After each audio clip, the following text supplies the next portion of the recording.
ang mga kwento ng pag-ibig, kwento ng buhay, at kwento ng pag-asa dito sa Barangay Love Stories. Love Stories.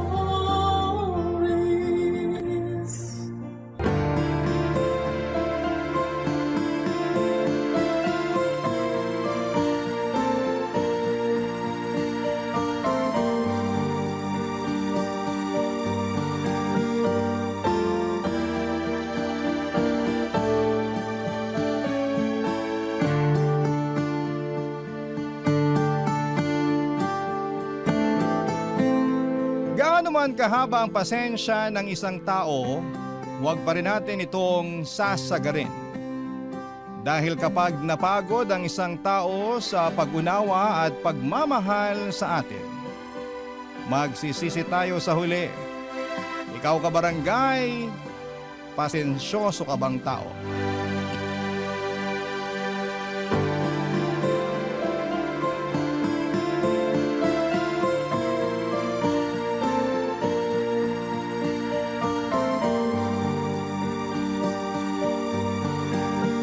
Dear Papa Dudut, lahat naman siguro tayo ay dumaan sa pagiging tanga sa pag-ibig, hindi po ba?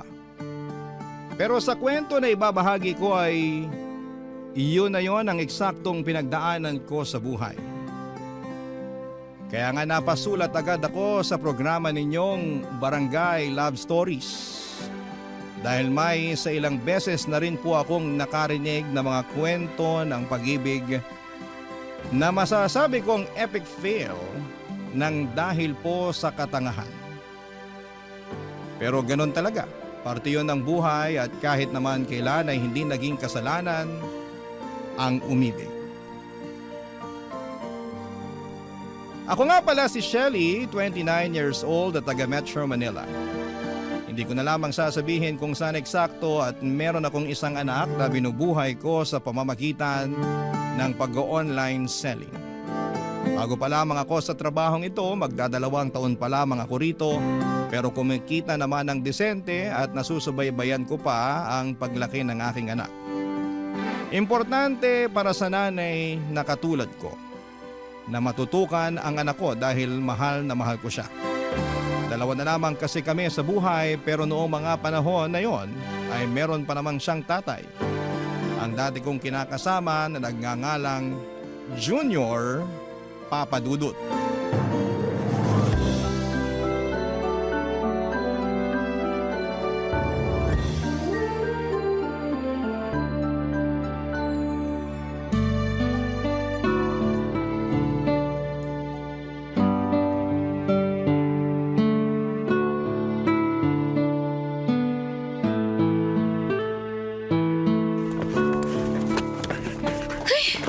Anak ng tinapa naman, oh. Napakasalaula talaga ng lalaking yun. Junior! Junior, halika nga rito! Halika nga, dali! Ano ba yun, Shelly? Kita mong nasa CR pa yung tao eh. Storbo ka naman eh. Kanina ka pa nasa CR, ah. Huwag mong sabihing nakatulog ka na doon. Para naman tanga eh. Siyempre, tawag ng kalikasan. Ano pa bang gagawin ko sa CR, Aber? Tawag ng kalikasan, kalahating oras ka na doon. Ay, nako. Bakit mo ba kasi ako tinawag? Makasigaw ka sa pangalan ko. Akala ko na paano ka na dyan eh. Paano ko hindi mapapasigaw? Sige nga. Tingnan mo tong baunan mo. Inaamag na rito sa bag mo, oh. Oh, grabe ka naman sa inaamag. O bakit, hindi ba? Tingnan mo ngang maigi. Kulang na lang tubuan na ng ugat tong mga amag dito sa baunan eh. Ilang araw na ba to rito, ha? Ni hindi mo man lang mailabas para hugasan. Napakasalaula mo talaga. Para yan lang eh. Sa nakalimutan ko, magagawa ko. Sa katrabaho mo yan bilang babae, di ba? Dapat ikaw na yung kumukuha at naglalabas ng baunan ko sa bag eh, para ikaw Naririnig mo ba yung sinasabi mo? Oo, naririnig ko. Bakit ka ba kasi sumisigaw? Tanong-tanong ka pa nakakapikon ka. Simpleng bagay lang iaasa mo pa talaga sa akin. Bakit? Imbalido ka ba, ha? Wala ka bang mga kamay? Meron naman, di ba? Nakakalimutan ko nga kasi. Hindi katwiran yon, Junior. Tsaka ang dami-dami mo na kayang nakakalimutan. Hindi lang naman itong baunan mo. Pati mga marurumi mong damit na kung saan-saan mo iniiwan. Ano? Nakalimutan mo rin damputin para ilagay sa labahan? Ganun na nga. Sige. Sa susunod, makikita mo na yung mga damit mo sa basurahan. Oy, wag naman ganun, Shelly. Anong wag ganun, Shelly? Ganun yon. Kasi, iisipin ko na ayaw mo na sa mga damit na yon kasi iniwan mo lang kung saan-saan. Kaya itatapon ko na. Bakit ko pa mapahihirapan ng sarili ko na paulit-ulit kang paalalahanan ng napakasimpleng bagay na yon? Sa makakalimutin ka kamo di ba? O di ganun na lang para mas madali. Para ka namang ewan eh. Ako pa talaga ngayon ng parang ewan? O sino pa ba? Alam ka namang ako o yung anak natin. Dinami mo pa talaga rito yung anak natin na walang muwang, no? Kasi naman. Kasi naman mukha mo dyan. Ay, Junior naman. Kailan ka ba magiging responsable? Alam ko naman na ako yung babae sa pamamahay na to. Pero napapagod na din ako. Baka akala mo madali lang yung trabaho namin bilang nanay at may bahay, ha? Sinasabi ko sa'yo na hindi. Kaya sana, tulungan mo naman ako. Please lang. Please lang, huwag ka nang magpasaway. Daig mo pa yung anak natin sa pagiging isip bata Papadudot rider si Junior ng isang online selling app na palagi nagdi-deliver sa bahay namin. Tapos nagkagustuhan kami at doon na nga nagsimula sa aming relasyon. Noong una ay masasabi ko na ayos pa. Kumbaga spoiled ako kay Junior, prinsesa ang turing niya sa akin. Ngunit noong nabuntis niya ako at nagsama sa isang bubong ay doon na nagbago ang lahat. Hindi naman sa sinisiraan ko ang dati kong kinakasama pero nang dahil sa pagli-live-in naming yon, ay higit ko siyang nakilala. Kung ano ang ugali niya, paano talaga siya manatili, mga gawi, at napatunayan ko na hindi pala talaga siya perpekto. Gwapong-gwapo kasi ako sa kanya noong nililigawan pa lamang niya ako. Siyempre pabibo ang loko pero nasa loob pala ang kanyang kulo. Laki tuloy ng pagsisisi ko na nagpabuntis ako sa kanya. Pero hindi pa rin doon natatapos ang kalbaryo ko. Dahil may pagkasumbongero rin si Junior. At ang lagi niyang pinagsusumbungan ay walang iba kundi ang nanay Roning niya, Papa Dudut.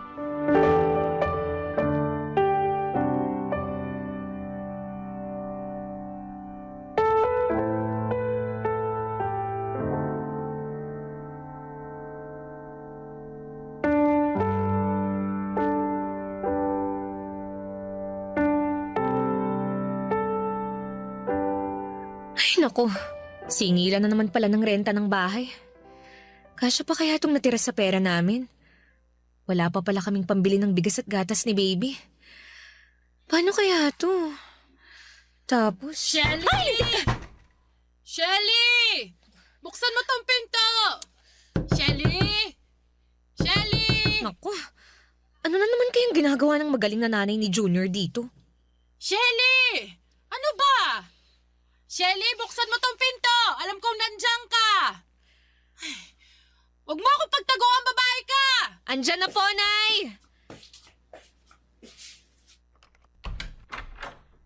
Buti naman pinagbuksan mo na ako ng pinto, ano? Akala ko aabutin ka pa ng siyam-siyam eh. Magandang umaga rin po, Nay. Walang maganda sa umaga, ha, Shelly? Ikaw talaga na babae ka, no? Akala mo kung sino ka umasta eh. Namumuro ka na talaga sa akin. Bakit na naman po? Ano pong ginawa ko sa inyo? Sa akin, wala. Pero nagsumbong lang naman sa akin ang pinakamamahal kong si Junior na inaway mo na naman daw siya. Dami mo raw sinabi sa kanya. Tinawag mo siyang tamad at salaula. Pati ba naman po yun? Sinumbong pa talaga niya sa inyo? O kanino pa ba magsusumbong ang anak ko? Sa akin lang naman kasi akong nanay niya, hindi ba? Alam ko naman po yun, pero... Peruhin mo mukha mo. Ano? Hindi mo ba ako papapasukin? Dito mo na lang ako sa labas kakausapin, ganon. Kahit kailan talaga napakabastos mong babae ka. Pasensya na, Nay. Hindi ko na kayo naalok na pumasok sa loob eh. Kayo kasi, tuloy-tuloy salita nyo. Pasok na po kayo. At baka mapagkamalan pa tayo ng kapitbahay na nag-aaway. Pabayaan mo sila na pagkamalan tayo para malaman nila kung gaano ka kasamang kinakasama. Paano na naman po ako naging masama? Inaapi-api mo lang naman yung anak ko. Hoy, Shelly, kaisa-isang anak namin na lalaki si Junior. Dala-dala niya ngalan ng namayapa kong asawa. Pinalaki namin siya ng maayos, inalagaan ng husto. Ni ayaw ko ngang padapuan sa lamok nung sanggol pa yan eh. Tapos gaganyanin mo lang rito sa pamamahay niyo. Wala po akong ginawang masama kay Junior. Tsaka tama lang naman yung mga sinabi ko sa kanya. Dahil yun naman talaga ang ginagawa niya rito sa bahay namin. Kaya nga ikaw ang babae eh. Dapat ikaw ang pumuno sa pagkukulang ng anak ko. Hindi yung isusumbat mo sa kanya yung mga bagay na yon. Di po ba dapat tulungan kami? Hindi pa ba sapat na nagtatrabaho ang anak ko sa labas? Bakit pagdating dito sa bahay niyo, gusto mo siya pang pagtrabahuin? Eh kung tutusin, gawain mo na lahat yan. Di mo na dapat iaasa sa kanya. Ay, kawawa naman sa yung anak kong yun. Buti na lang talaga hindi kayo kasal. Dahil kung makamando ka sa kanya, akala mo yata mag-asawa na kayo no? Hoy, Shelly, baka nakakalimutan mo kung saan ka dapat lumugar. Ayus-ayusin mo lang talaga. Papa Dudut, grabe po ang dinanas ko sa kamay ng nanay ni Junior. Naiyak na lamang tuloy ako at nagdamdam dahil sa mga paratang niya at pang-iinsulto sa akin. Doon ko napagtanto na napaka-OA ng damuhong Junior na yon sa mga pinagsasabi niya sa nanay niya. Dahil nagawa niya pa talagang mag-imbento para lalo akong mapasama sa mga magulang niya. Kung tutusin ay hindi yun ang unang beses na nagsumbong siya sa nanay niya. Pero yun ang unang beses na sinugod ako ni Nanay Roning na galit na tipong kita ko na ang ngala-ngala sa kakangalngal niya sa akin. At kahit na anong pangangatuwiran ko ay hindi niya pinakikinggan dahil para sa kanya ay kinawawa ko raw ang pinakamamahal niyang anak. Samantalang kabaligtaran noon ang nangyari dahil ako ang mas kinawawa ng kanyang Junior, Papa Dudut. Barangay Love Stories. Barangay Love Stories. Papa Dudut, noong pinagbuntis ko ang baby namin ay kinailangan kong umalis sa pinapasukan kong call center dahil masela ng pagbubuntis ko. At dahil priority ko ang aming baby ay nagpaubaya ako. Sinabi naman din sa akin ni Junior na siya na ang bahala sa lahat ng gastusin ganito ganyan. Oo, naniwala ako pero noong nanganak na ako ay doon na nagsimula ang mga reklamo ko sa aking kinakasama. Hindi niya kasi matagalan ang pag-aalaga sa anak namin. Kesyo maingay dahil pala iyak, natural sanggol yun. Gusto ko sana siyang supalpalin ng tanong na hindi ba siya dumaan sa pagkabata kaso ay hindi ko na sinabi dahil baka maging mitsa lamang yon ng mainit-init naming pagtatalo. Tsinaga ko na lamang ang ginagawa ni Junior at umasa na magbabago siya. Nang tumungtong na sa 2 taon ang anak namin, buong akala ko ay magiging responsableng tatay na si Junior pero lalo lamang siyang naging pabaya, Papa Dudut.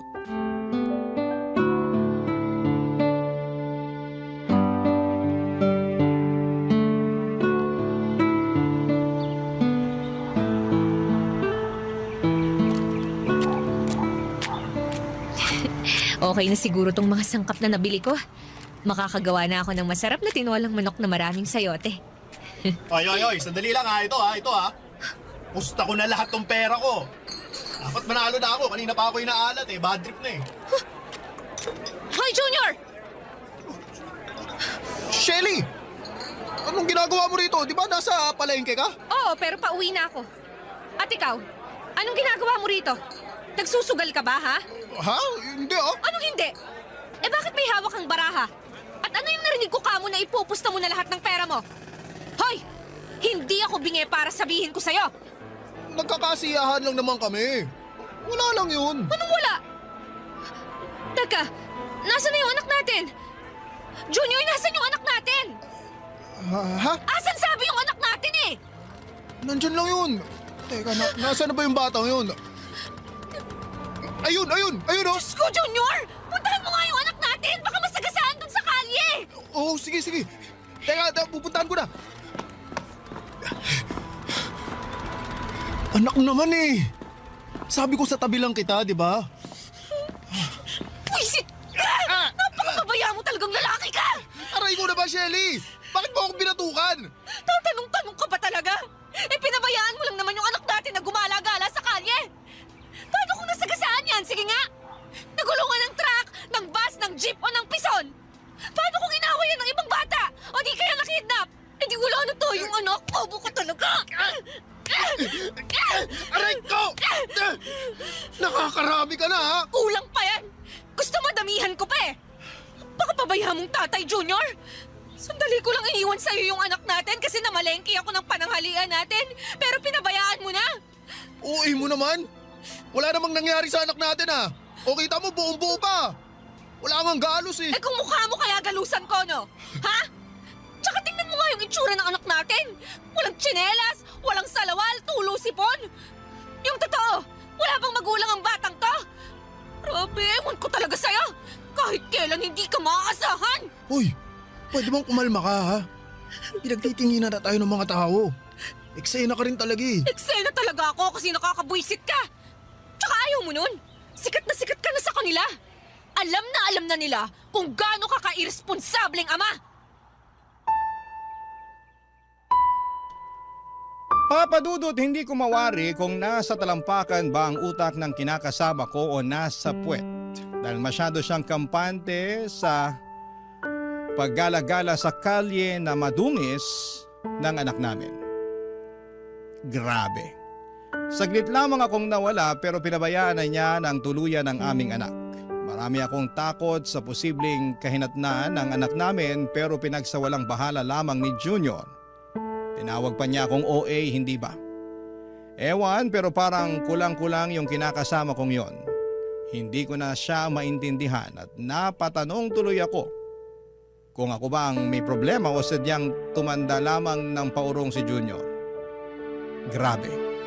Ang sakit sa bangs na para bang gusto ko na siyang kutusan ng 1,000,000 beses para lamang maitatak sa kokote niya na alagaan at bantayan ng maayos ang anak namin. Kaya lang ay hindi talaga uso ang pagbabago sa kinakasama ko at sa bawat araw na lang na ginawa ng Diyos ay mas lalo pa siyang lumalala, Papa Dudut.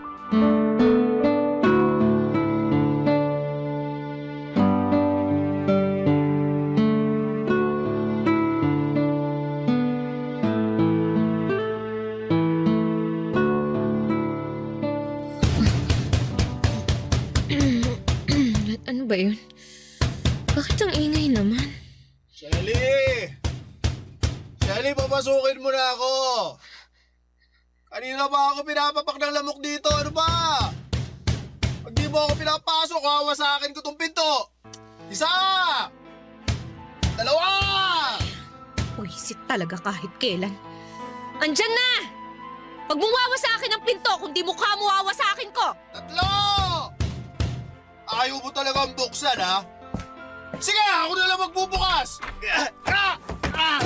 Tinamaan ka na naman ng lintik na lalaki ka! Aray! Aray ko, sakit! Bakit mo ba kasi hinahalikan yung sahig? Tumayo ka nga dyan! Teka, lasing ka ba? Lasing ka, ano? Hindi ha. Nakainom lang ako. Inabot ka na ng madaling araw.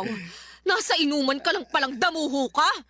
Alam mo ba na kanina pa ako nag-aalala sa'yo? Ni hindi ka nagre-reply sa chat ko. Sinisin mo lang ako. Ayaw mo rin sagutin yung tawag ko.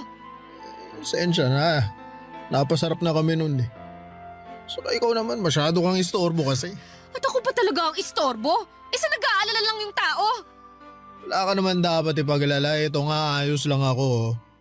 Nagkayayaan lang talaga kaming uminom kanina kasi birthday ng tropa namin. Sorry, di ko nasabi eh. Biglaan kasi. Saka teka, bakit ba galit ka? Ako na nga ang dapat galit dito. At bakit naman, ha? Kasi kasi nakakarami ka na ng pagalit eh. Dapat ako naman yung magalit para malaman naman na ako pa rin ang batas sa pamamahay na to. Ako pa rin ang lalaki, no? Ako pa rin ang padre de pamilya rito, kaya ako pa rin ang masusunod. Tabi ka nga dyan! Papasok ako! Ano ka ba, Junior? Saan ka pupunta? Bakit mo binabasag ang mga pagpaso natin? Alam mo, sumusobra ka na, Shelly. Kung ipeya mo ako para di mo ako kinakasama. Nagtatawa na tuloy ako ng mga barkada ko. Sabi nila, para raw ako di lalaki kasi mas maangas ka pa raw kaysa sa akin eh. Under desire raw ako. Sunod-sunuran daw ako sa'yo. Kaya galit ako! Galit ako! Tumigil ka na, Junior! Baka wala na tayong magamit na plato pag binasag mo lahat yan! Eh di ayos lang. Sa dahon ng saging na lang tayo kumain. Sira ulo mo talaga! Siraulo na ako, siraulo. Pero simula sa araw na to, ako nang masusunod sa pamamahay na to. Hindi ikaw. Hindi yung anak natin.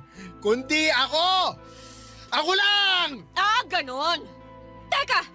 Makikita mong hinahanap mo! Namumuro ka na sa aking lintik eh!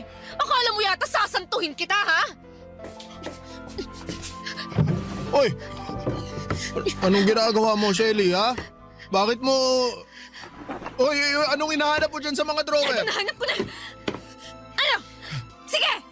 Manira ka pa! Basagin mo pa lahat ng pwede mong basagin! Tingnan natin kung di ko to iduldul sa pagmumukha mo! Ano yan, ha?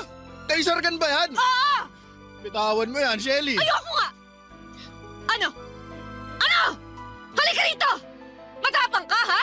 Halika, dali! Papadudot laruang taser lang naman yon ng anak namin pero akala yata ni Junior totoo yon. Kaya naman pinanindigan ko na lamang at ginalingan ng pananakot sa kanya hanggang lumabas siya ng bahay. Pagkatapos ay pinagsarhan ko siya ng pintuan at doon pinatulog sa labas hanggang mawala ang amats niya. Alas 6 ko na yata siya ng umaga pinagbuksan ng pintuan at naawa naman ako dahil namumutakte ng pantal mula sa kagat ng lamok ang mukha at braso niya. Nakayakap din siya sa sarili dahil nilalamig. Pero in fairness sa kanya, tulog mantika pa rin ang damuho kong kinakasama. Sinipa ko ng ilang beses si Junior para magising at noong dumilat ang kanyang mga mata, ay agad na nanlaki yon sa takot nang makita niya ako. Naalala niya siguro ang nangyaring away namin. Akala niya yata ay sasantuhin ko siya. Agad ko siyang sinenyasan na pumasok na sa loob, bagay na ginawa naman niya. Sinabihan ko siyang kumain ng pagkain na hinanda ko sa mesa at nagmamadali naman niyang sinunggaban yon. Gutom na gutom ang damuho na parang hindi pinakain ng 1 taon. Habang pinagmamasdan ko si Junior, nakaramdam ako ng awa sa kanya ngunit agad yung napalitan ng matinding galit sa tuwing naaalala ko ang mga atraso niya sa amin ng anak niya, Papa Dudut. Barangay Love Stories. Barangay Love Stories. Papadudot sa hindi ko na mabilang na pagkakataon ay muli kong kinausap ng masinsina ng kinakasama ko tungkol sa mga hinaing ko sa buhay namin na pwede naman sanang maiwasan basta magtino lamang siya. Humingi naman siya sa akin ng despensa at nangako na magiging mabuting provider sa amin ang anak niya. Umasa ako na hindi ko na nga mabilang kung ilang beses kong ginawa. Pero binigo pa rin ako ni Junior, Papadudot. Nagsimula na siyang magkulang sa ibinibigay niya sa amin ng anak niya. At hindi lang maliit ang kulang dahil sobrang laki po noon. Siyempre pinaamin ko siya kung saan napupunta ang pera na nawawala mula sa kinikita niya. Doon ko na nga nalaman na lulong na pala sa sugal ang kinakasama ko at isang damukal na rin ang utang niya sa mga lending apps at sa ibang mga tao. Dahil sa kalamang yon ay naggalit ako at nag-away na naman kami ni Junior.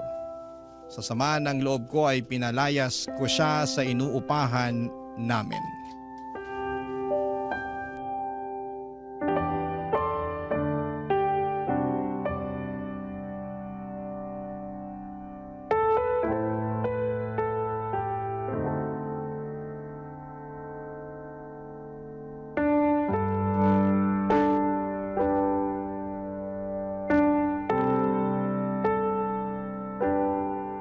Anong ibig sabihin nito, Junior?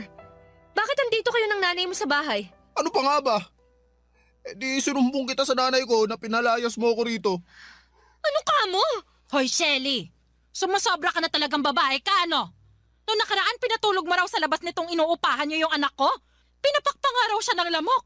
Paano na lang kung na-dengue ang Junior namin? Tapos ngayon naman malalaman ko pinalayas mo siya. Yan, sige, Nay. Pagalitan niyo po yan. O talagang sinulsulan mo pa ang nanay mo, ha? Ako ang kausapin mo, Shelly. Kanina pa ako salita ng salita rito.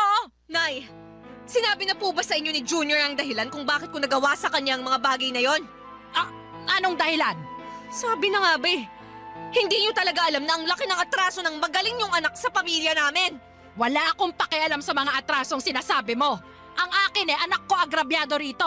Natural na depensahan ko yan. Bakit hindi niyo po muna kausapin ng masinsinan yung anak niyo bago kayo sumugod dito? Para magkaalaman na. Ikaw ang kailangan kong kausapin kasi sumusobra ka na. Dapat talaga sa'yo sinasabunutan eh. Aray ko po, Nay! Aray! Tama na po! Anong tama na, ha? Kulang pa nga yan eh. Dapat sa'yo binubunutan ng buhok sa anit dahil namumuro ka na. Kung aapi-apihin mong anak ko wagas, pues ako makakalaban mo. Yung anak niyo ho ang may kasalanan dito. Kung matinulang ho sana siyang padre de pamilya, hindi kami magkakagulo. Tsaka bakit ho ba kayo nakikialam sa away namin at kinakasama ko? At bakit hindi, ha? Kasasabi ko lang na nanay niya ako, hindi ba? Alam mo, ikaw, panasagot ka talaga eh, ha? Dapat sa'yo tinuturuan ng leksyon! Aray ko, Nay! Tama na po! Junior! Junior, awatin mong nanay mo! Bahala ka dyan. Inaway mo ako kaya lagot ka sa nanay ko. Anong sinabi mo? Napakadamuho mo talaga! Hoy, Shelly! Hindi mo na talaga nire-respeto ang anak ko, ano? Nakuha mo pa talaga siyang bastusin sa harap ko? Para sa kaalaman mo, hindi ko dinala sa sinapupunan ko ng 9 na buwan ng anak kong yan at isinilang sa mundo para api-apihin lang ng katulad mo! Hindi ko naman po inaapi si Junior! Tsaka away ho namin tong dalawa! Dapat labas na po kayo dun, Nay! Matatanda na po kami! Huwag na ho kayong makisali! Anong matanda? Para sa akin, baby ko pa rin si Junior at walang sino man ang pwedeng umapi sa kanya. Kahit ikaw na kinakasama lang niya!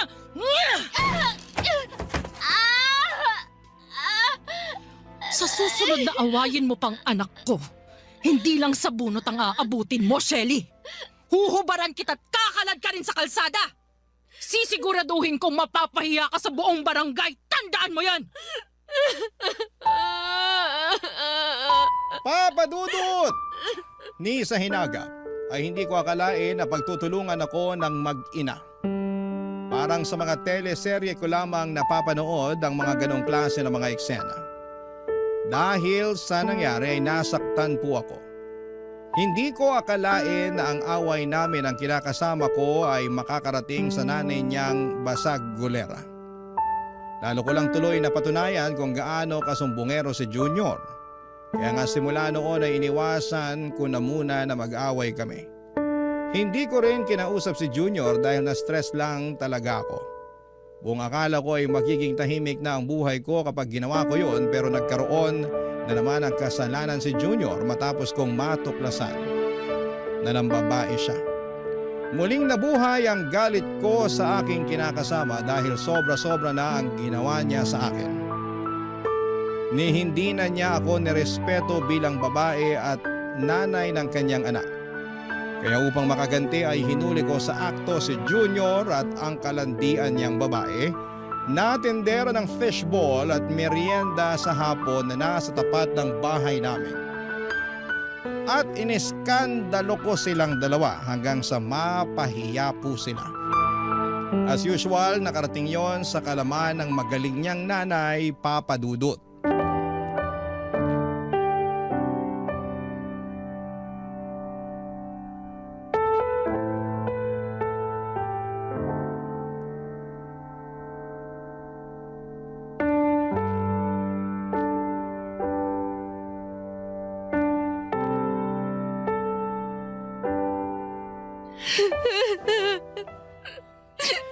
Ano na naman bang ginawa mo, Shelly? Bakit mo na naman pinahiya ang anak ko? Ano ba kasalanan niya sa'yo? Bakit hindi yung anak niyo ang tanungin niyo? Para magkaalaman na kung gaano kalaki ang kasalanan niya.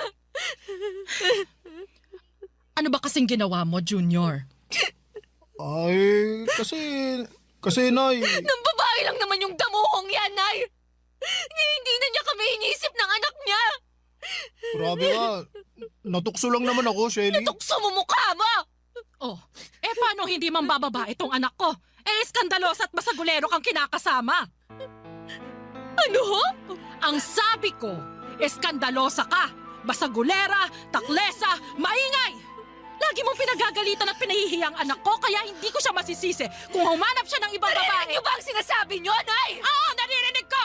Hindi ba ako kailangang sigawan? Paano ako hindi sisigaw? Talagang kinonsinti niyo pa ang kalokohan ng anak niyong yan!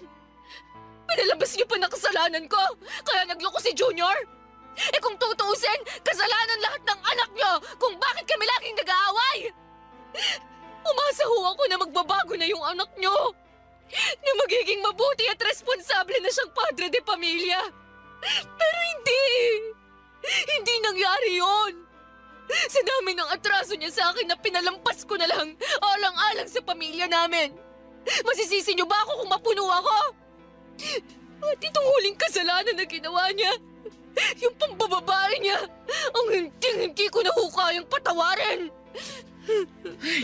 Dami mo namang ate, sa lalaki yung anak ko, magagawa mo. Tayo ang babae, tayo rin ang dapat mag-adjust Ano sa... klaseng katwiran yan? Napakabulok! Aba, bastos ka! Bastos na kung bastos! Pero mas bastos yung anak niya! At ngayon, alam ko na kung kanino siya nagmana. Sa inyo! Kasi bastos din kayo! Sumusobra ka na talagang babae ka! Grabe ka! Ay, aatakihin yata ako sa puso sa'yo! Nay! Nay, ayos lang ba kayo? Mukha ba akong ayos? Kalma lang po kayo. Baka ano pa mangyari sa inyo eh. Ikaw, Shelly naman! Huwag mo na nga sagot-sagutin ang nanay. Huwag mo akong pagsabihan! Kundi yung nanay mong kinakampihan ka kahit mali na ang ginagawa mo! Alam mo, Junior, ayoko na. Ha? Ano ayaw mo na? Ayoko nang makisama sa'yo. Ayoko nang makisama dyan sa nanay mo. Aalis na kami ng anak mo. Magpapakalayo-layo na kami. At hindi mo na kami makikita kahit kailan. Ayoko na sa'yo. Doon ka na sa babae mo para ulo naman niya ang sumakit. Maghiwalay na tayo! Papadudot, nag-alsabalutan ako ng mga damit at gamit namin ng anak ko at hindi nagpapigil kay Junior sa pag-alis sa inuupahan naming apartment. Wala na akong pakialam kahit na umiyak pa siya at magmakaawa ng panahon na yon. Basta ang nasa isipan ko ay makalayo na kami ng anak ko sa kinakasama ko. Dinig ko naman ang boses ng nanay niya na panay pangungutya ang sinasabi. Kaya mas lalo ako naging desidido na ayoko na silang pakisamahan. Hindi ko na kaya. Sinubukan ko namang pero tama na po. Pupunta kami noon ng anak ko sa kamag-anak namin at doon muna tumuloy ng ilang buwan.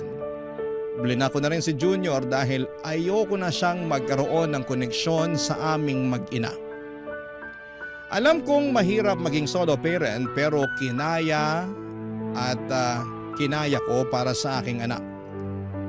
Para sa akin ay ayos nang mag-isa kaysa may kasama ka nga pero parang wala namang katuwang sa buhay at pagtataguyod ng iyong pamilya. Hanggang dito na lamang po ang sulat ko, Papa Dudut. Sana po ay mapili niyong basahin at i-ere sa programa ninyo na Barangay Love Stories. God bless and more power sa inyong istasyon. Ang inyong kapuso at kabarangay forever, Shelly. Ako, gigil na gigil talaga ako sa nangyayari sa kwento natin. O ikaw, kabarangay, kumukulo rin ba dugo mo? Pwede kang mag-iwan ng comment sa ating comment section. Ang mga kwento ng pag-ibig, kwento ng buhay at kwento ng pag-asa dito sa Barangay Love Stories. Love Stories. Ang pagkakaroon ng tunay na kaibigan ay isa sa mga pinakamagandang bagay na pwedeng mangyari sa buhay natin. Sila ang mga tao na palagi nandyan sa tabi mo sa hirap man o ginhawa.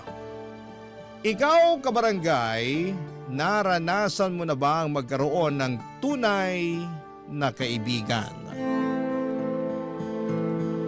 Dear Papa Dudut, magandang araw po sa inyo at sa mga kabarangay ninyo. Ako po si Alicia at matagal na akong tagahanga ng Barangay LS dahil Madalas ko po itong napapanood sa Facebook.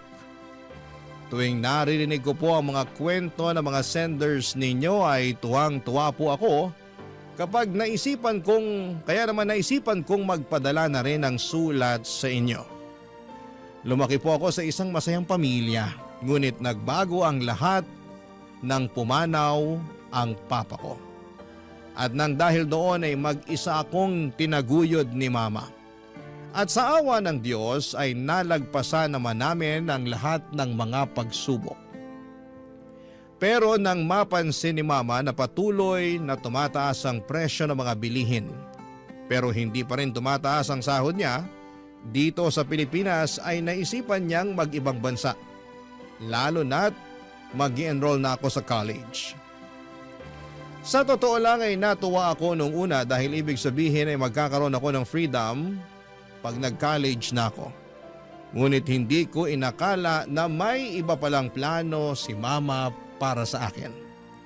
Makalipas ng ilang araw, naghanap si mama ng kasambahay sa Facebook. Sa simula ay tutol ako sa gustong mangyari ni mama kasi hindi na ako bata at kaya ko namang mag-isa. Pero sinabi ni mama na mas mapapanatag ang loob niya kung may kasama ako sa bahay habang nasa ibang bansa siya. Kaya napilitan na lamang akong sundin si Mama Papadudot. Nakita ni Mama si Ate Rosalie sa Facebook sa group ng mga kasambahay na naghahanap ng trabaho. Mabait at masunurin si Ate Rosalie at hindi niya kailanman binigyan ng sakit sa ulo si Mama. Maayos din ang pakikitungo niya sa akin kaya halos wala na akong ginawa sa bahay dahil siya na ang nag-aasikaso ng lahat ng mga gawaing bahay. Nang umalis na si Mama papunta sa airport, kami na lamang ni Ate Rosalie ang naiwan sa bahay. Makalipas nga ang ilang araw, sinamahan niya ako sa pagpapa-enroll sa kolehiyo. Nang mga panahon na yon ay naging pangalawang nanay ko na siya. O di kaya ay parang kapatid ko na si Ate Rosalie. At habang tumatagal ay mas lalo akong nagpapasalamat na nandyan palagi si Ate Rosalie para sa akin.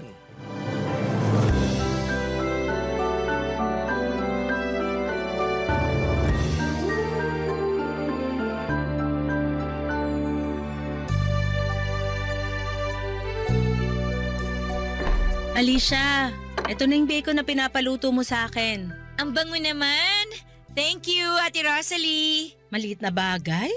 Sige na, maupo ka na. Dito na po kayo. Sabayan niyo na rin po akong kumain. Ayos lang ako. Mauna ka na. Sige po, kayong bahala. Nga pala, excited ka na ba sa paparating na pasukan? Naku po, hindi lang excited, kundi super excited! Mabuti naman kung ganon. Alam mo ba, ang totoo niyan, inggit na inggit nga ako sa'yo eh. Ha? Bakit naman? Kasi ni minsan, hindi ako nakatungtong ng kolehiyo. So ang ibig niyong sabihin? Oo, high school lang natapos ko. Salat kasi sa buhay yung mga magulang ko. Kaya eto, kinailangan ko magtrabaho para sa pamilya ko. Ako na lang kasi inaasahan ng mama at papa ko eh. Nako Ate Rosalie, wag na po kayong malungkot.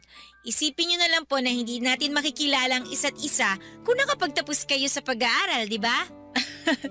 Kung sa bagay. Alam mo, nagpapasalamat ako na ikaw yung naging alaga ko. Ate naman, anong alaga?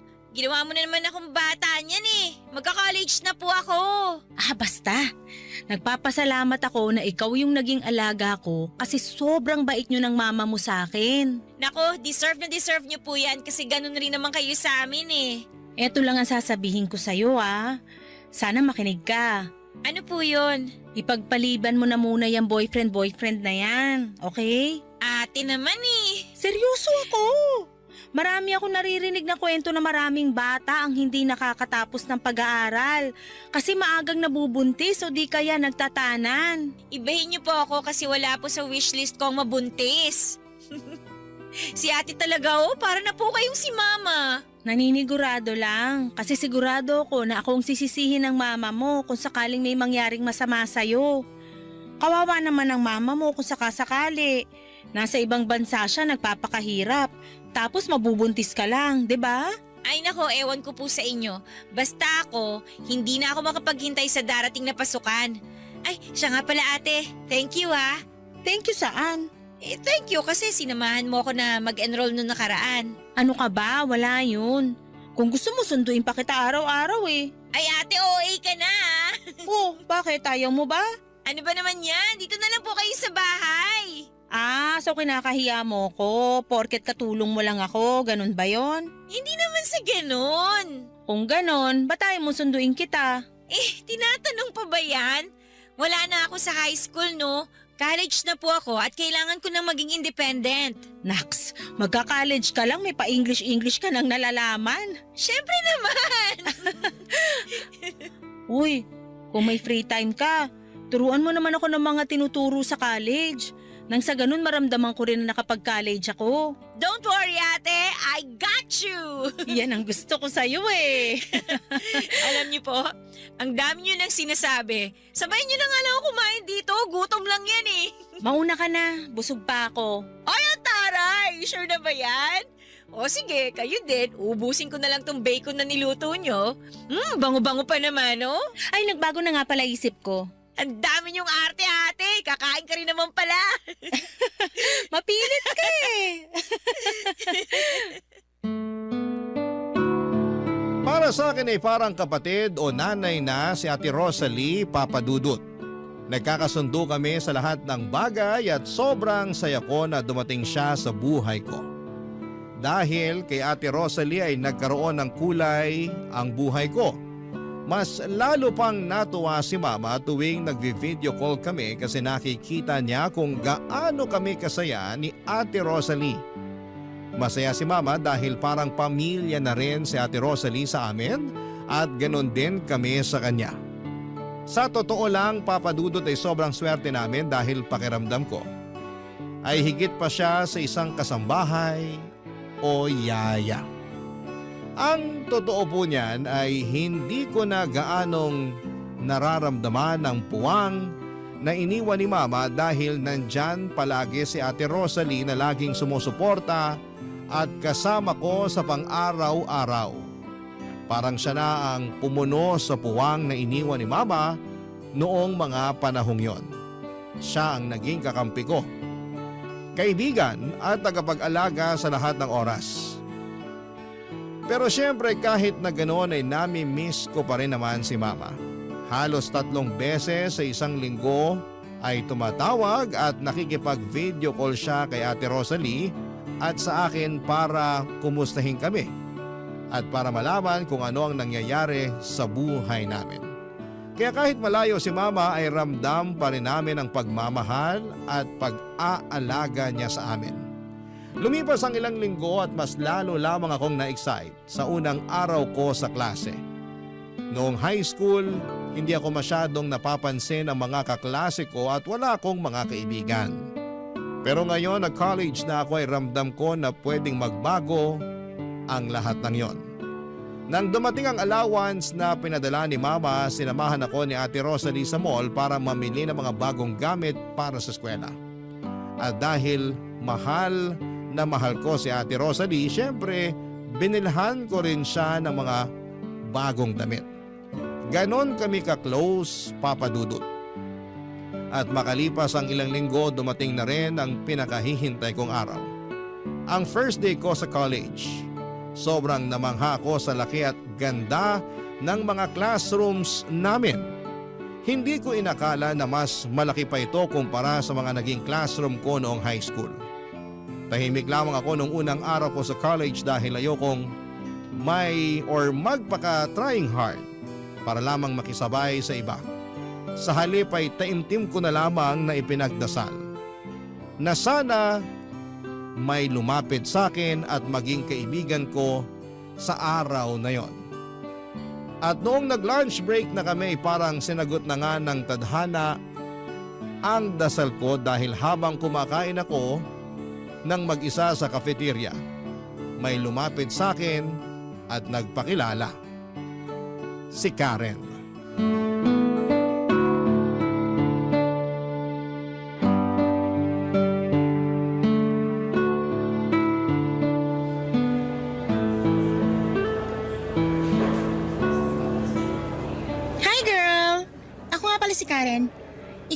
kaklase ko sa math, diba? Oo. Hello, Alicia nga pala. Nice to meet you, girl. Nice to meet you too. Halika, sabayan mo na akong kumain. Ay, pasa ko dyan. Diet kasi ako for today's video eh. Anyway, nilapitan kita dito kasi mukha kang mabait at approachable. Thank you. Ikaw din, hindi ka lang maganda. Mukha ka pang cool kid. Aba, syempre naman. Tingnan mo nga tong school na to, ang daming haggard at tsaka. Ay, sorry. Hoy, huwag ka magalit. Hindi ka kasali doon ha. Hindi ikaw yung tinutukoy ko. Ano ka ba? Okay lang. Anyway, pagkatapos mong kumain dyan, may one-time limited offer ako just for you. Ha? Ano naman yun? Open-minded ka ba? Ano ba yan? Hindi kita maintindihan? O siya, hindi na ako magpapaligoy-ligoy pa. Tatapatin na kita. Okay? Naghahanap ako ng makakabonding. May bar kasi ako na gusto kong puntahan eh, at naghahanap ako ng kasama. Bar? Ibig mong sabihin umiinom ka na? OMG! Huwag mo sabihin hindi ka pa nakakainom. Parang ganun na nga. De bale, sabi nga nila, there's always a first time to everything. Diba? Pasensya ka na ha, pero mukhang hindi kita masasamahan dyan. Girl naman! Huwag kang killjoy. Samahan mo na ako. Sige na naman oh. Simulat sa pool kasi hindi pa ako nakakainom ng alak. Paano kung may masamang mangyari sa akin? Alicia, tingnan mo ako ng maigi. Matagal na akong umiinom. Mukha bang may masamang nangyari sa akin? Wala naman diba? Tsaka isa pa, sabay naman tayong pupunta dun eh. Hindi kita iiwan, promise. O siya, sige na nga. Magkita na lang tayo pagkatapos ng klase. Ano? Pagkatapos ng klase? Oo, bakit? Huwag kang magpatawa. Haggard at uugod-ugod na tayo kung aantayin pa natin na matapos yung araw na to. So ibig mong sabihin? Oo, pagkatapos mong kumain dyan, aalis na tayo.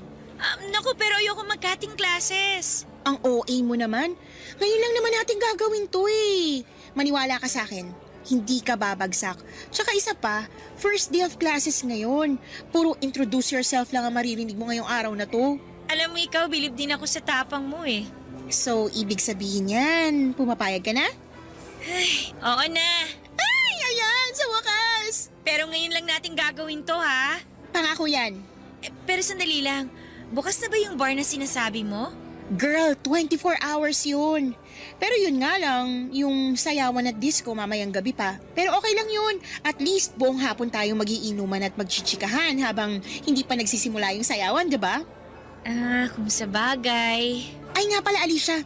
May ipapakiusap sana ako sa'yo. Ano yun? May extra ka ba dyan? Ha? Kailangan ko kasi ng pera eh. Sige na naman oh, please. Saan mo naman gagamitin? Bibili ako ng Yossi. Ano? Naninigarilyo ka? Oh, ba't mukhang gulat na gulat ka dyan? Walang basagan ng trip. Sige na naman, kahit barya lang. Hindi pa kasi ako nakakapag-withdraw ng pera eh. Ay, sige na nga. Ay, ayan! Perfect! Excited na ako! Bilisan mo na kumain dyan!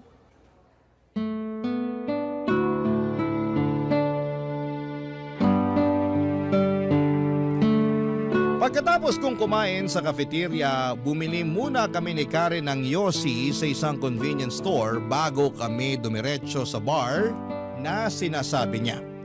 Sobrang kinabahan ako noon, Papa Dudut, dahil ni minsan ay hindi ko pa nasubukang mag-cutting classes o uminom ng alak. Matagal ko na pong ipinagdarasal kay Lord na sana'y magkaroon ako ng mga tunay na kaibigan at hindi na ako maging loner. Pero hindi ko inakala na ang magiging kaibigan ko ay isang taong mahilig uminom at manigarilyo. Unti-unti niyang naipakilala sa akin ang mga bagay na dati ay hindi ko inaasahan na susubukan ko. Pagdating namin ni Karen sa bar, bumili kami ng 2 bucket ng beer. Nung nagkaroon na ako ng amats, pakiramdam ko ay mas lalo kong nai-enjoy ang lahat. Parang mas nag-relax ako at mas komportable. Kaya naman tuloy-tuloy lamang kami ni Karen sa pag-inom hanggang sa pareho na kaming tuluyang nalasing. Nagsimula na rin kaming sumayaw sa bar ng gabi na yon. Nagsinungaling ako kay Ate Rosalie nung mga panahong yon. Nag-text ako sa kanya at sinabi ko na nasa coffee shop ako. Pero ang totoo niyan, nandun kami ni Karen sa bar, umiinom, sumasayaw at nakikipag-usap sa mga cute boys. Nang umuwi ako sa bahay ng gabing yon ay nakatulog na si Ate Rosalie. Kaya dahan-dahan akong pumasok sa kwarto ko at kinabukasan ay nagpanggap akong walang nangyari at mukhang hindi rin naman nagduda si Ate Rosalie sa akin. Akala ko isang gabi lamang yon ang kasiyahan. Pero mas lalo pang lumala ang sitwasyon, Papa Dudut. Unti-unti ay naging madalas ang pagkakating classes ko para samahan si Karen sa mga gimmick niya. Halos gabi-gabi na kaming sumasayaw at nalalasing sa bar, Papa Dudut. Unti-unti ay hindi ko na nabibigyan ng sapat na pansin ang pag-aaral ko dahil unti-unti na akong nalulubog sa buhay na puno ng bisyo at mga panandaliang kasiyahan kasama ng bago kong kaibigan, Papa Dudut. Barangay Love Stories. Barangay Love Stories. Habang lumilipas ang mga buwan, hindi lang pag-inom ang bisyong natutunan ko, kundi pati na rin ang pagyoyosi at sa puntong ito ay halos bagsak na ang mga subjects ko sa eskwelahan at bihira na akong pumasok. Pero syempre inilihim ko ito kay Mama at kay Ate Rosalie. Akala nila ay nasa school lamang ako buong araw o kaya naman ay gumagawa ng project kasama ang mga kaklase ko. Pero ang totoo ay halos buong araw ako na nasa mga club at mga bar kasama si Karen. Grabe talaga ang impluwensya ni Karen sa akin, Papa Dudut. Aaminin ko na nadala ako sa lahat ng mga bisyo niya dahil hinahangaan ko siya. Maganda si Karen at palaging may kumpiyansa sa kanyang sarili. Kaya naman habang tumatagal ay napapansin ko na palagi ko na siyang ginagaya. Hindi lang sa mga bisyo niya, kundi pati na rin sa paraan ng kanyang pagsasalita, kilos, at pati na rin sa kanyang pananamit. Nagagawa rin ni Karen ang mga gusto niyang gawin dahil parehong nasa abroad ang mga magulang niya. Tulad ko ay pinapadalhan lamang siya ng allowance ng mga magulang niya kaya malaya kaming dalawa na gawin ang mga bagay na gusto namin ng walang nakakaalam, kabilang na dito ang pagyoyosi. Nung una hindi ko talaga nagustuhan ang lasa ng sigarilyo. Ubo ako ng ubo noong mga panahon na yon at pakiramdam ko ay aatakihin ako ng hika. Pero habang tumatagal ay nasanay ako at unti-unti kong nagustuhan ang pagyoyosi. Lalo na kapag may kasamang beer. Halos araw-araw na kaming nagyoyosi ni Karen kaya naging parte na rin po ito ng routine namin. Noong time na yon, inggit na inggit ako kay Karen dahil umuupa siya ng apartment at wala siyang ibang kasama kasi nasa ibang bansa nga ang mga magulang niya. Samantalang ako ay kailangan ko pang mag-ingat at ilihim ang lahat kay Ate Rosalie. Alam ko kasi na kapag nalaman niya na hindi na ako nag-aaral ng maayos at natuto na akong uminom at manigarilyo, panigurado na makakarating po ito kay Mama. Pero habang tumatagal ay mas lalo akong gumaling sa paglilihim at pagpapanggap kay Ate Rosalie para hindi niya malaman ang katotohanan.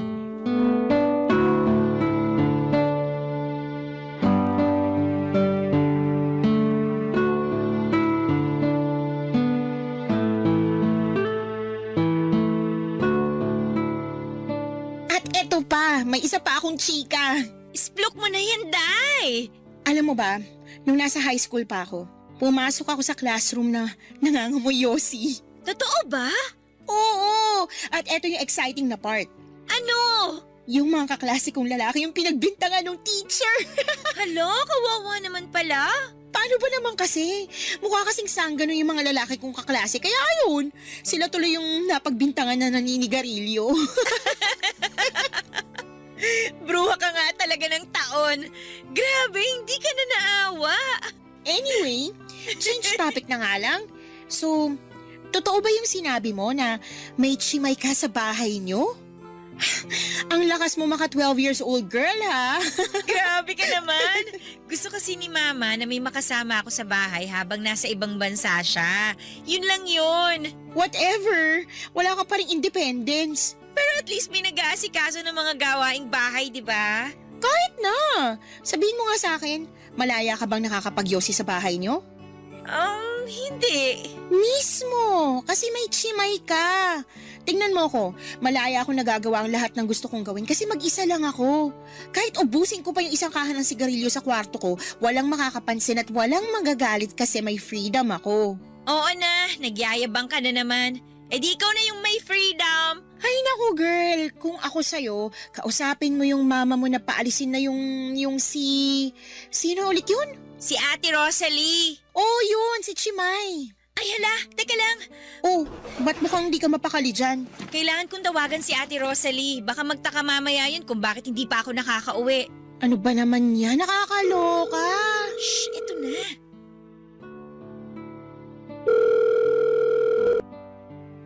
Alicia, gabing-gabi na. Hindi ka pa ba uuwi? Ate, pasensya na ha. Pero may kailangan pa kasi akong tapusin na project eh. Oy, napapansin ko na napapadalas na yung project na yan ha. Sigurado ka bang yan ang inaasikaso mo? Baka mamaya kung saan-saan ka na nagpupunta ha? Akin na. Ha? Bakit? Ako na bahala dyan. Ibigay mo na lang sa akin yung cellphone. Ako nakakausap dyan. Sige na nga. Oh, eto. Hello po? Sino to? Si Karen po to, kaklase ni Alicia. Kayo po ba si Ate Rosalie? Oo, bakit? Naku, Ate Rosalie, pasensya na po kayo Pero nasa coffee shop po kasi kami ni Alicia eh. May tinatapos lang kami na project. Ganun ba? Gusto niyo ba sunduin ko na lang kayo dyan sa coffee shop? Ay, naku po, wag na. Nakakahiya naman. Wag po kayo mag-alala. Uuwi na rin po kami mamaya. Sige, basta mag-ingat kayo. Okay po, bye! Hala? Ang bilis mo naman napaniwala si Ate Rosalie. Ako pa ba? Ang dami kasing sinasabi ng chimay mo eh. Panira ng trip. Kaya ayan, ginawan ko na ng paraan. So ano, hindi ka man lang ba magte-thank you sa akin? Salamat. OMG, ayan na! Magsisimula na yung sayawan! Wait lang girl. Bago tayo sumayaw, yosi naman muna tayo sa labas oh. Sige na nga! Dala mo ba yung lighter mo? Ay wala, pero may posporo ako. Halika na nga! Nang mga panahong yon ay sobrang na-enjoy ko talaga ang pagkakaibigan namin ni Karen. Noong high school pa lamang ako papadudot, nilalayuan ako ng mga tao at halos walang nakikipag-usap sa akin pero nang makilala ko si Karen, pakiramdam ko po ay nagbago ang lahat. Para na rin ako naging cool kid. Ramdam ko na may kasama na ako at may taong tumatanggap sa akin. Pero papadudot natapos din ang masasayang araw na yon dahil halos binagsak ko na lahat ng subjects ko sa school. Alam kong kapag nalaman ito ni Mama at ni Ate Rosalie ay tiyak na maghahalo ang balat sa tinalupan. Kaya agad akong lumapit kay Karen para maghanap ng karamay. At hindi na rin ako nagulat nang malaman ko na ganon din ang sitwasyon ni Karen sa eskwelahan. Puro bagsak din ang grades niya at wala itong naipasa na subject. Pero ang kinagulat ko lang talaga ay mukhang hindi man lang nabahala si Karen sa dami ng subjects na ibinagsak niya. Dito na niya inamin na may kakilala siyang marunong mag-photoshop ng school records. Ngunit may kapalit na malaking halaga. Agad ako nagpatulong sa kakilala niya at nagawa rin itong i-photoshop ang mga grades ko. Ipinakita ko ang peking school records kina Mama at Ate Rosalie at sobrang natuwa sila sa akin. Pero ang hindi nila alam lahat ng yon ay isang malaking kasinungalingan lamang. Aminin ko papadudot na sobrang nakonsensya ako noon lalo na nang padala si Mama ng pera para sa enrollment ko sa paparating na second semester. Ang hindi niya alam ay magiging irregular student na ako dahil uulitin ko ang lahat ng subjects na nabagsak ko noong first semester. Habang tumatagal ay mas lalo lamang akong na-stress sa mga pinagdadaanan ko kaya nagsimula akong magyosi sa kwarto ko para maibsan ang kaba ko kahit papaano. At para naman matakpan ang amoy ng sigarilyo, bumili ako ng iba't ibang pabango, perfume, air freshener at scented candle. At para hindi maamoy ni Ate Rosalie ang usok ay tinatakpan ko pa ang ilalim ng pintuan ng kumot para hindi lumabas ang amoy, Papa Dudut.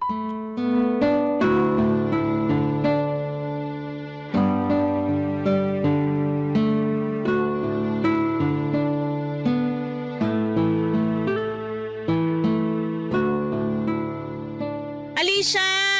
Lumabas ka na dyan! Kumain ka na! Sige po, sandali lang. Yun. Daming usok. Masama na pinaghihintay yung grasya. Halika na! Andyan na po!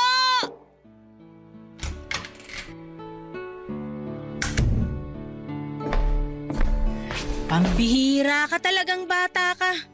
Ba't ang tagal mo lumabas ng kwarto, ha? Pasensya na po. May pinapanood lang kasi akong teleserye. Kumain ka na dyan. Pinagluto kita ng adobo. Salamat.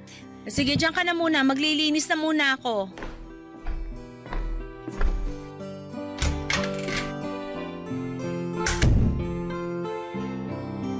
Alicia! Ay, Ate Rosalie naman!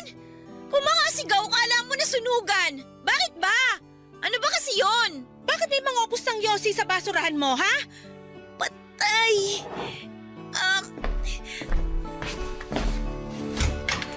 At kailan ka pa natutong manigarilyo, ha? Ano? Magsasalita ka o isusumbong kita sa mama mo? Ate! Nagmamakaawa ako sa'yo. Please, sana naman wag makarating to kay Mama. Oh, inaamin ko na. Nagyosi ako. Ano ka ba naman, Alicia? Hindi mo ba alam na yung mga ganitong klaseng bisyo, dadalin mo yan hanggang sa pagtanda mo? Maniwala ka sa akin, ikakapahamak mo lang yung pagyosi mo kung ipagpapatuloy mo yan. Oo na, promise. Hindi ko na po talaga uulitin. Sigurado na ba yan? Oo, pangako. O siya, sige. Sige na, kumain ka na doon.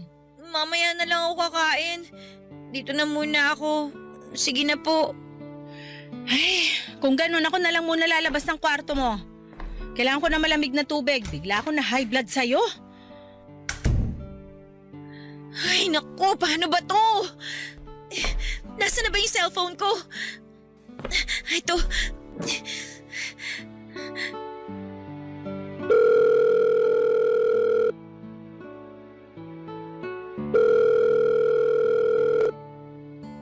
Girl, kumusta ka na? Anong ganap? Karen, may problema ako. Kumalma ka nga muna. Ano ba kasi yun, ha? Alam na ni Ate Rosalie na nagyosi ako. Ang tanga mo naman, girl. Paano naman niya nalaman, Aber? Hindi ko naman kasi akalain na halongkatin niya yung basurahan ko dito sa loob ng kwarto eh. Yan ang problema sa mga chimay na yan, eh. Masyadong pakialamera. Naku, yan ang nga ba yung sinasabi ko sa'yo, eh. Mamaya mo na nga ako sermonan. Hindi ka nakakatulong eh. Teka nga lang, ba't mo ba kasi ako tinawagan, ha? Ano naman kinalaman ko kung nahuli ka ng chimay mo? Ewan, hindi ko na alam. Basta natataranta ako. Ano ba kasi talaga ang problema mo, ha? Sinabi ba niya na magsusumbong siya sa mama mo? Ayun na nga, mukhang wala naman siyang balak na magsumbong. Pero, ewan ko ba, hindi pa rin ako mapakali eh. Kasi, sigurado ako na anytime pwede niya akong isumbong kay mama. Hello? Andiyan ka pa ba? Oo! Malahimik ka nga muna. Nag-iisip na nga ako, oh. O ano, may naisip ka na ba? Shucks! May naisip na ako. Alicia girl, eto makinig ka. Eto ang gagawin mo. Kunin mo yung cellphone ng Shimay nyo at ilublog mo sa tubig para hindi niya mahalata na may sumira ng cellphone niya. Nang sa ganon, hindi na rin siya makakapagsumbong sa mama mo. Ayoko nga! Girl, pag nagsumbong yan sa mama mo, ikaw ang madedehado dito. Sige ka, ikaw rin. Pero kailangan ko ba talagang sirain yung cellphone niya? Ang dami mo namang arte. O siya, eto na, mag-iisip pa ako. Karen, paano kaya kung pakiusapan ko na lang si Mama na paalisin si Ate Rosalie? Wow ha, sobrang original ng plano mo. Parang narinig ko na yung dati pa. Teka lang, saan ko nga ba huling narinig yan? Ay oo nga pala, sa akin nga pala mismo galing yung suggestion na yon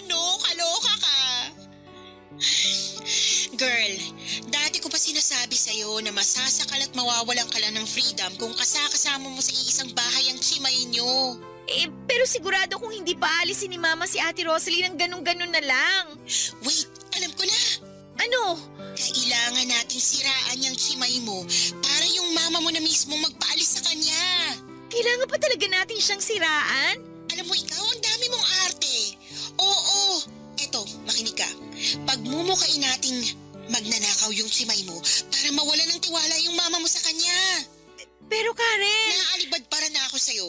So ano, gagawin mo ba o hintayin na lang natin na isuplong ka ng Rosalie na yun sa mama mo? Sige na nga! Okay, ganito, makinig ka. May naisip si Karen na plano kung paano namin mapapatanggal sa trabaho si Ate Rosalie. Sabi niya ay dapat naming pagmukaing magnanakaw si Ate Rosalie para kusa na siyang sisitahin ni Mama. At para mangyari yon ay kailangan daw ilagay ko ang mga importanteng gamit ko tulad ng laptop at wallet sa bag ni Ate Rosalie. At kailangan ko raw itong i-video para maipakita kay Mama. Naniniwala si Karen na magiging epektibo ang plano dahil hindi pa nag-iisang taon mula nang mamasukan si Ate Rosalie sa amin. At tiyak daw na masisira ang tiwala ni Mama sa kanya. Hindi ako sumang-ayon sa suggestion ni Karen kasi alam kong naghahanap buhay lamang si Ate Rosalie.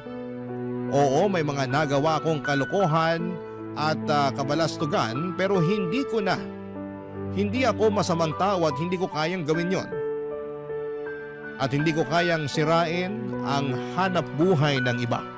Kaya sinabi ko kay Karen na hindi ko na itutuloy ang plano namin. Lumipas sa mga araw at mukhang naging okay na naman ang lahat. Hindi na nagsumbong si Ate Rosalie tungkol sa pagyoyosi ko pero patuloy pa rin kami ni Karen sa pagkakating classes at pagpunta sa mga bar at club. Nang mga panahong yon ay gusto ko na talagang magbago pero hindi ko talaga kayang tanggihan si Karen. Kapag niyayaya niya akong uminom at magyosi kasi nai-enjoy ko naman siyang kasama. At isa pa ang hirap aminin kina Ate Rosalie at Mama na nabagsak ko lahat ng subjects ko noong first semester. Kaya naging irregular student na ako sa second semester. Kaya tuwing naiisip ko yon ay napapayosi at napapainom na lamang ako para makalimutan ko ang mga problema ko. Hindi ko talaga napapansin na unti-unti kong sinisira ang sarili ko ng mga panahong yon. At habang tumatagal, mas lalong dumarami ang tukso sa akin para gumawa ng masama. Lalo na noong nahuli ako ni Ate Rosalie na nagyoyosi sa kwarto. Nang araw na yon ay nagbanta siya na isusumbong na niya ako kay Mama. At dito na talaga ako kinabahan, Papa Dudut. Para na akong masusuka sa nerbiyos ng mga panahon na yon at doon ko na napagtanto na gusto ko talagang isalba ang sarili ko. Kailangan ko nang kumilos sa lalong madaling panahon. Barangay Love Stories. Barangay Love Stories. Nagawa ko ang isang bagay na hindi ko akalain na magagawa ko. Palihim kong nilagay ang mga gadgets at wallet ko sa maleta ni Ate Rosalie. Nang nagkausap na si Ate Rosalie at si Mama, binaligtad ko ang kwento. Sinabi ko kay Mama na sinisiraan lamang ako ni Ate Rosalie at matagal na niya akong ninanakawan. Ipinakita ko kay Mama ang maleta ni Ate Rosalie at doon nakita ni Mama ang mga gadgets at wallet na ako lang din mismo ang naglagay. Mariin namang itinanggi ni Ate Rosalie na may kinalaman siya sa pagkuha ng mga gamit ko. Pero hindi siya pinaniwalaan ni Mama. Nang matapos ang video call, namumula sa kakaiyak si Ate Rosalie at hindi na niya ako nagawang kausapin. Mas pinaniwalaan ako ni Mama dahil ilang buwan pa lamang ang nakakalipas simula nang namasukan si Ate Rosalie sa amin. Kaya mas naging kapanipaniwala ang kwento ko tungkol sa pagnanakaw niya. Ginawa ko po ang lahat ng yon dahil ayokong masira ang relasyon ko kay Mama. Aaminin ko na sobrang bigat sa puso ko at sobrang nakokonsensya ako sa ginawa ko na pagmukhaing magnanakaw si Ate Rosalie. Pero pakiramdam ko ng mga panahong yon ay wala na akong ibang choice. Mahal ko po si Ate Rosalie pero mas pinili kong iligtas ang sarili ko para hindi ako masira kay Mama, Papa Dudut.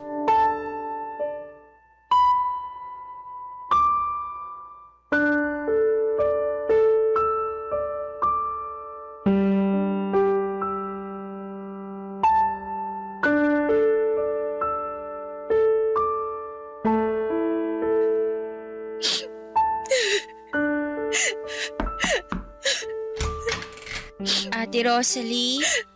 Alicia!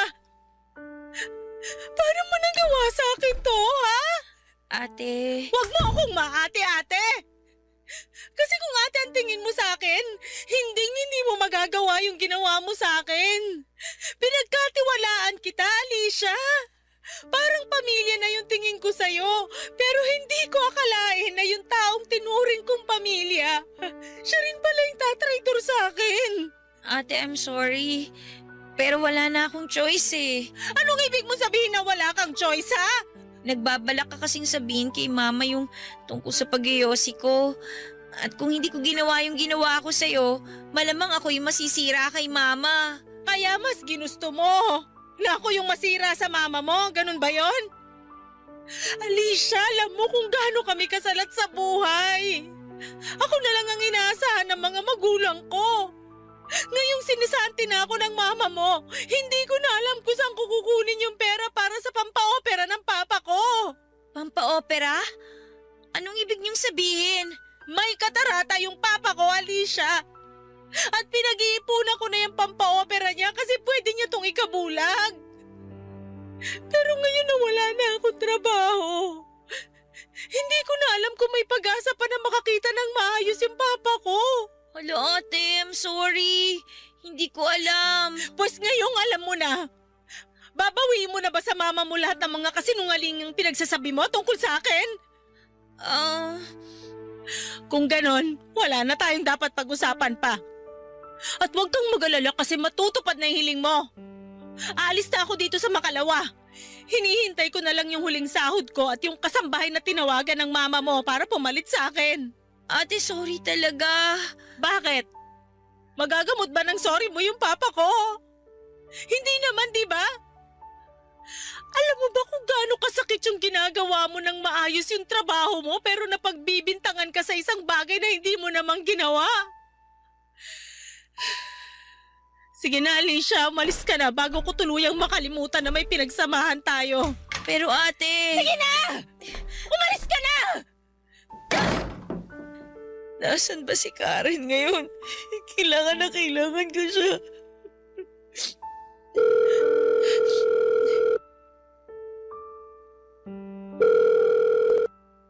Girl, kumusta ka na? Nagawa ko na yung gusto mong mangyari. Ay, sandali lang naman. Kung makapagsalita ka, bakit parang kasalanan ko? At teka lang, hindi kita maintindihan, girl. Ano ba kasing tinutukoy mo, ha? Pinagmukha akong magnanakaw si Ate Rosalie. May papalit na sa kanya sa Makalawa. Ano ba naman yan? Napalayas na nga natin yung simay mo pero may asungot na naman na papalit. Pero di bali na lang. At least, hindi na malalaman ng mama mo na nagyoyosi ka, diba? Kung sa bagay, Teka lang, girl. Diba sabi mo, nawalan na ng tiwala yung mama mo dyan sa chimay nyo? oo, bakit? Eh kung ganon, bakit hindi pa yung pinapalayas ng mama mo? Ewan ko. Ayaw niya siguro na naiiwan ako mag-isa dito sa bahay. Sobrang sweet naman pala ng mother dear mo, pero no offense ha, ako nasasakal para sa'yo. Kawawa ka naman pala, girl. Huwag na nga natin pag-usapan to. Relax ka lang. Ito naman masyadong high blood. Pasensya ka na ha. Naiinis lang kasi ako sa sarili ko eh. Hindi ko kasi lubos akalain na magagawa ko pala yung mga bagay na ginawa ko. Pero ginawa mo na at wala ka na magagawa dun. Ganito na lang, gusto mo bang mag-celebrate mamaya? Ha? Celebrate? Oo, magse-celebrate tayo kasi sa wakas, na-force evict na yung chimay nyo. Saan mo gustong gumimik? Sagot kita at sagot ko na rin yung Yossi. Wala ako sa mood. Eto naman, gusto mo ba pumunta ako dyan? Dala na lang kita ng beer. At syempre, hindi mawawala ang Yossi. Tigi-isa tayo ng kaa. Gusto mo? Hoy, wag na wag ka magkakamali na pumunta dito ha. Hindi pa nakakaalis si Ate Rosalie. Baka mamaya mabuking pa tayo niyan. Ipapahamak mo pa ako kung sakasakali. Ewan ko sa'yo, girl. Basta, tawagan mo na lang ako kung ready ka na ulit pumarty, okay? Kita-kits na lang sa school sa Monday. O siya, sige na. Bye! Lugmok talaga ako noon, Papa Dudut. Parang unti-unti na akong kinakain ng konsensya ko sa ginawa ko kay Ate Rosalie. Kaya naisipan kong pumunta sa malapit na sari-sari store para bumili ng isang kahan ng yosi at 3 litro ng beer. Umuwi ako kaagad at ininom ko ng mag-isa yung 3 litro ng beer sa kwarto ko habang naninigarilyo.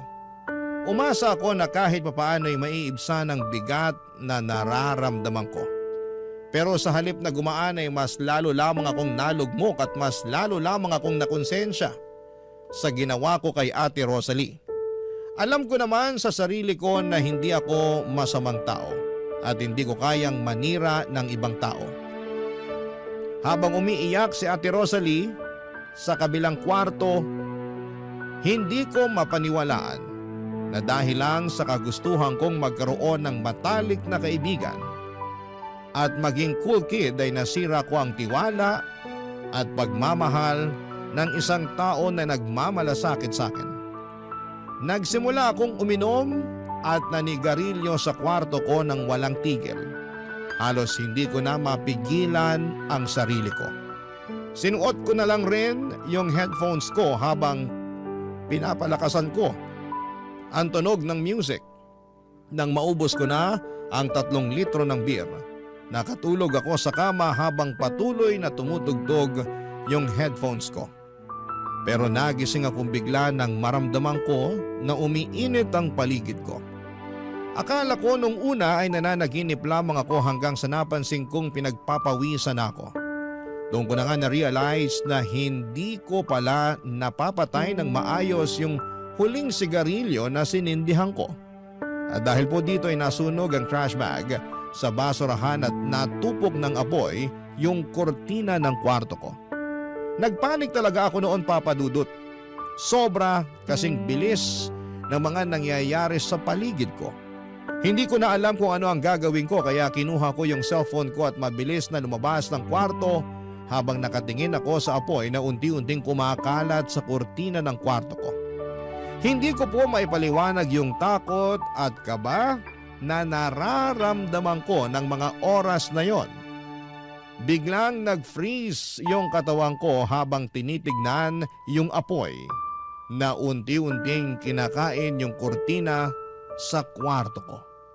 Bigla namang lumabas si Ate Rosalie mula sa kanyang kwarto at kitang-kita sa mukha niya yung pagkabigla at pagkataranta noong makita niya ang apoy sa kwarto ko. Mabilis po na kumilos si Ate Rosalie at pumunta sa CR para kumuha ng balde ng tubig at sinimulang patayin ang apoy na unti-unti nang lumalawak.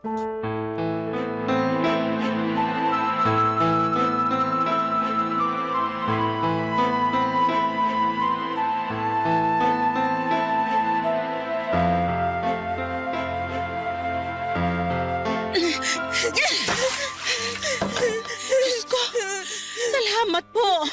Buti na lang naapula na yung apoy. Alicia, ayos ka lang? Mabuti na lang naagapan natin agad yung apoy. At mabuti na lang talaga walang masamang nangyari sa'yo. Hoy Alicia, magsalita ka nga. Namumutla ka na. Ano, ayos ka lang ba? Ate Rosalie! I'm sorry!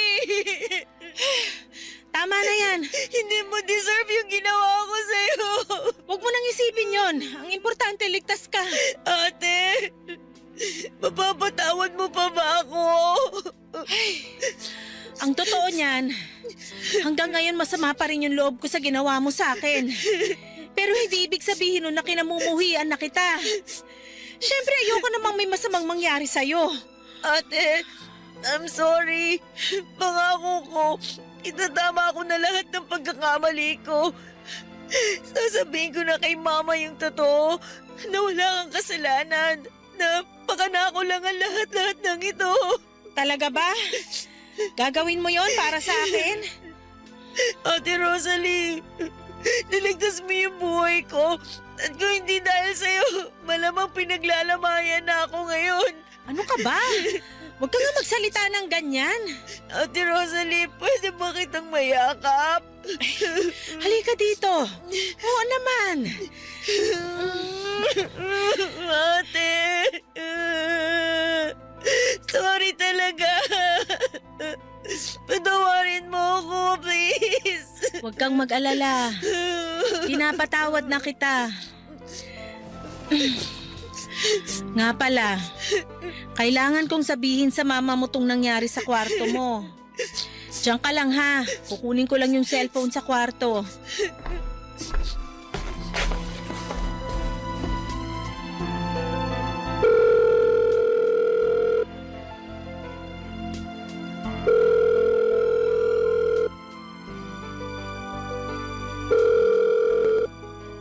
Girl, ano ba? Hello? Karen? Asan ka ngayon? Tinatanong pa ba yan? Siyempre nandito ako sa palagi nating tinatambayan. So ano, nagbago na ba isip mo? Halika, join ka! Karen, kailangan ko ng kaibigan ngayon. Asus, ang drama-drama mo naman. O bakit? Hindi ka pa ba nakaka-get over dun sa ginawa mo sa chimay mo? Kalimutan mo na nga yun. Mag-move on ka na. Nasunog kasi yung kwarto ko. Karen, kala ko talaga mamamatay na ako. Teka lang. OMG, paano naman nangyari yan? Hindi ko napansin na hindi ko pa pala napapatay ng maayos yung yosi ko. At dahil lasing na lasing ako, hindi ko rin namalayan na nasusunog na pala yung garbage bag. Teka lang, uminom ka nang hindi ako kasama? Ano ba naman yan, Karen?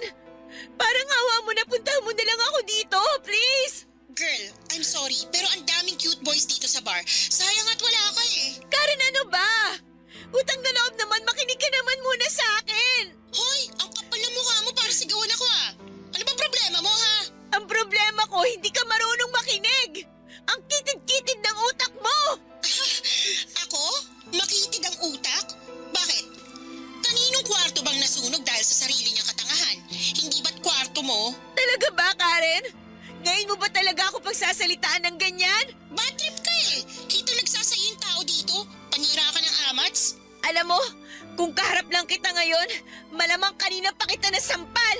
At kung kaharap lang kita dito ngayon, malamang kanina pa kita sinabunutan. Huwag mo ako susubukan, Alicia. Ang kapal ng mukha mo para sigaw-sigawan ako. Hoy, FYI lang ha, hindi mo ako chimay. Anong klaseng kaibigan ka, ha? Wala ka na ba talaga natitirang awa? Awa? Paano ko maaawa sa'yo? Tatanga-tanga ka. At isa pa, kasalanan mo rin naman yung nangyari sa'yo kaya manigas ka dyan. Sa susunod na makita kita, maganda ka kasi susunugin kita ng buhay. Ay girl, wag kang ganyan. Pasok sa death threat yung mga pinagsasabi mo sa akin. Baka kasuhan kita, sige ka. Talaga ba? Paano kaya kung sabihin ko sa school yung ginagawa mong pamimeki ng records? Sigurado ako ma-expel ka at makakarating sa mga magulang mo yung kabulastugang ginagawa mo. Kung makapagsalita ka, akala mo naman ang linis-linis mo. Nakinabang ka rin naman dun ah. Hindi mo na pwedeng gamitin yan laban sa akin kasi simula sa araw na to, itatama ko na lahat ng mga pagkakamali ko. Mga pagkakamaling nagawa ko nang dahil na rin sa mga panunulsol mo sa akin. Bahala ka na nga sa buhay mo. Diyan ka na nga. Wala kang kwentang kaibigan!